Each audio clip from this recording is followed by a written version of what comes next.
l'heure froide, au comte Ferdinand d'Estrada.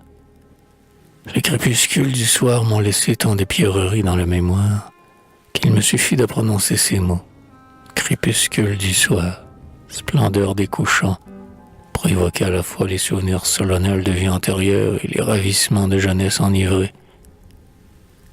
Et puis, après le crépuscule, la douce nuit transparente, ou bien encore la bonne nuit, épaisse comme des fourrures. Alors, à Paris, le gaz s'allume.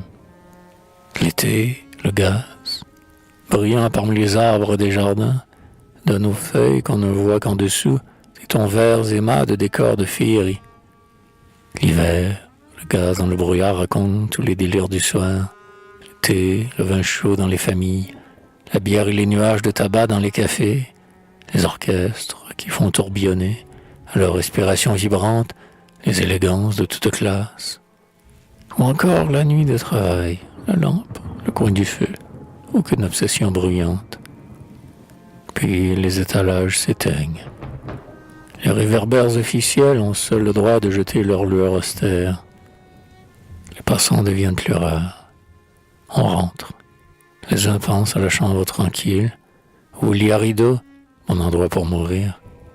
Les autres regrettent l'agitation interrompue et s'étourdissent de chants et de cris en plein air. Quelques querelles d'ivrogne. Des dames en capeline sortent des soirées honnêtes. Des vendeuses de volupté chuchotent leurs offres, modestes à cause de leur avancée. On marche. On écoute ses propres pas. Tout le monde est rentré.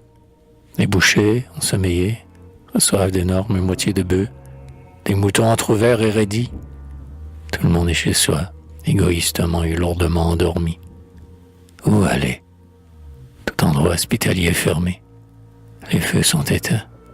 À peine trouverait-on quelques brins de braise dans les cendres des foyers refroidis.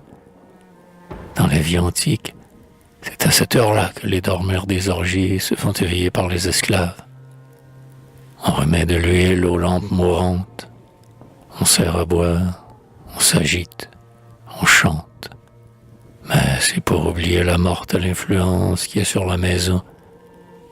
Aussi les plus forts sont pâles, bleuâtres, des frissons indomptables traversent leurs os. Les transparences de la nuit deviennent dures aux voiles de brume. Ah, il vaut mieux marcher. Où aller?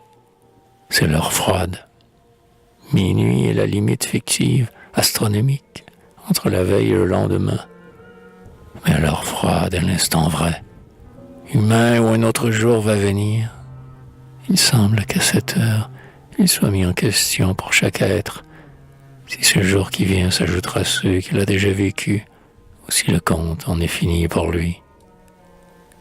Alors être seul chez soi, s'endormir, c'est l'horreur. Il semble que l'ange de la mort plane sur les hommes, profitant de leur sommeil implacable pour choisir sa proie pendant que nul ne s'en doute.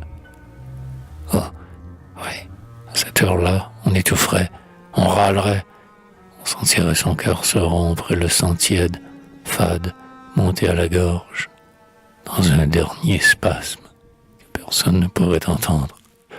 On voudrait sortir du sommeil pesant et sans rêve qui empêche les terrestres de sentir l'heure froide.